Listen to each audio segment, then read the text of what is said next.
Hello, it's John Pollock, John Ramdian, and Robin Black coming at you. We have 26 fights that went down this past weekend under the UFC umbrella, and we are going to go to Belfast, Northern Ireland, chatting about the main event that aired here on Fight Network, involving the rematch between Gegard Mousasi and Uriah Hall. This was a fight from over a year ago where we saw Gegard Mousasi have a tremendous first round before one of the most spectacular finishes of the year, with Uriah Hall having his arm raised. This time around, it was Gegard Mousasi dominating from the start and finishing Uriah Hall. I think a much-needed win that he wanted in terms of avenging that loss, and now truly puts Gegard Mousasi on a track to the top of that middleweight division, which has just loaded with contenders, John. Yeah, you would expect that this is the way everybody anticipated the first fight was going to go down, with Gegard Mousasi kind of messing with Uriah Hall, even though, you know, Uriah Hall seems to want to keep fights standing. Mousasi is like, oh, that's fine, you can do whatever you want to do eventually.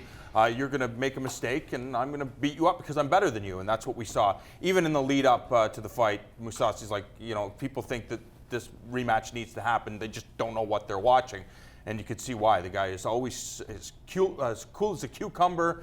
And then he got Uriah Hall to bite on the fact that, oh, this guy's going to stand and trade with me. And as soon as he got comfortable. It's funny how you always hear guys who will say and make it such a point of, I will not look past this opponent, even when you want to broach any subjects. With Gegard, it's like, this opponent does nothing for me. Yeah. Like when he fought Thiago Santos, this isn't really a ranked guy. Uriah Hall, everyone knew I should have won the first fight. It's like, he makes all these classic, just against the grain comments, but he is so calm and just, that's his fight experience to me, and he doesn't, to me, overthink fights. Yeah, it's refreshing. It's rooted in reality. Yeah. That's why. When you look at a fight and go, oh man, I'm so much better than this guy sucks, Santa Claus isn't real, you know, or whatever, and he's really good, you're screwed. But it's rooted in reality. He knows he's better. Like you said, hey, I'll take you down and beat you up because I'm better than you. That's no disrespect to Uriah Hall, a fabulous martial artist. He's better than almost everybody. That's how good Gegard is. Super cool, but Uriah Hall was kind of relegated to standing in open space and fighting with a guy who is on paper better than him. He was trying to sell that turning kick. That might have been part of the strategy. Make him believe, make him, you know, gun shy about that turning kick. Gegard ain't gun shy about shit, man. Like, you're not going to be able to shake him like that. But it was really cool when he got him down. He took control of that wrist. Khabib did that last weekend. Now everybody's doing it. And I'm working on a breakdown now. It'll be out in a couple days of kind of the evolution. We take it right back to Randy and Tito playing that wrist ride position. Super neat to see Khabib put on a master class of that. And then this weekend, Bader's playing it. Gegard's playing it. That's how fighting works, man. It works like trends, like fashion. The wristwatch coming soon to Fight Network. If you're Uriah Hall now you have 11 fights under the UFC, and you've got a 5-6 record, and there's the long game of believing that you are going to mature into a better fighter, but when you are looking at kind of a classic win one, lose one style of pattern with Uriah Hall, is now a time when you're looking at doing things differently? Because everyone talks about, this guy has the tools. We've seen it come together, but it's not consistent. What is next now for Uriah Hall? Because that's a loaded division, and when you're just 500, you're not going to be sniffing anywhere near that upper echelon of that division. Yeah, I mean, all fighters can evolve, but what's unfortunate for Uriah Hall is people expect something from him because of what we saw in The Ultimate Fighter, the way that he wins fights. He's got this specific look, and people want to see him spin through the air and kick somebody in the head. Of course, he can change everybody's opinion if he can play a different game, play this modern game, and start winning. But if you're not going to play that game, you still have to go out and be this action fighter.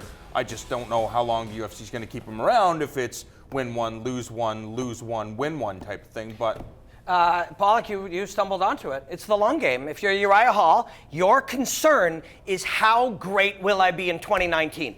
Every decision you make, every fight that you fight, the purpose, yes, I got to win, I want the win bonus, but it's about being the best fighter in the world in 2019. If Uriah Hall was my best friend, or I was somehow in the gym with him, you see his incredible talent. Uriah, take the pressure off, man. Pull the pressure down and concentrate on being the best fighter on the planet in 2019. But can you do that? Let's just say the UFC says, you know what, 2 in a row? sayonara Uriah Hall. Uriah Hall's cool looking. Sure. He's compelling. Some people like him. Some people don't like him. He's an action fighter. He's got all kinds of potential. People know his name. He's not going nowhere. You play the long game, Uriah Hall, and in 2019, I'll look forward to seeing you at the top. Last thing on Gegard Mousasi. I don't think anyone's expecting him to get a championship fight out of this, pending some injury or something falling apart. I really like Luke Rockhold as an option. I don't think you go the Jacare route. I mean, he does need an opponent, but we've seen that fight already. I would say a Rockhold, that's kind of the level you're at, because I think he's one win away from being right in that mix to get the winner of Bisping Romero. Yeah, that's it. And you said barring an injury. Well, that's what Mousasi, that's the way that he would get a crack at the UFC middleweight championship of the world. So win fights, stay healthy. Right now we've been talking about the fact that it's Luke Rockhold, Chris Weidman, Yoel Romero, Jacare at the top of that middleweight list. But as you pointed out, if Mousasi can come in, get a victory over Luke Rockhold or the former champion Chris Weidman, that's Rockhold and Gegard would be the most laid-back promotion awesome. ever. Those two. You guys were talking about how honest he is. Yeah. He honestly says Yoel Romero is the scariest fight in the division. Because Yoel Romero is the scariest fight in the division. Big, powerful, explosive, scary, wrestling, can knock you off of one thing, and that dude will cheat to win at all costs. That is the toughest fight in the division, no doubt about it. All right, that wraps it up for us. Leave us a comment. Who do you want to see Gegard Mousasi fight next? For Robin Black, John Ramdeen, I'm John Pollock.